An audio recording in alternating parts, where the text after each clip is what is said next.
guys, na ano lang. Ito kain dinosaur. Itong stickers. Pati ito. Tapos, itong example. Okay. Bilisan na!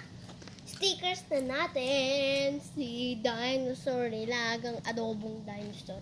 Go na! Wala na guys, pabugtong dyan. Tara na! Tara na. Subscribe mo na ako. So guys, hindi pa siya walang stickers, once hours later. Guys, tapos na po ang final look nito. Tingnan niyo. Kanina, wala. Ito naman. Pogi ba siya or maganda? Pogi.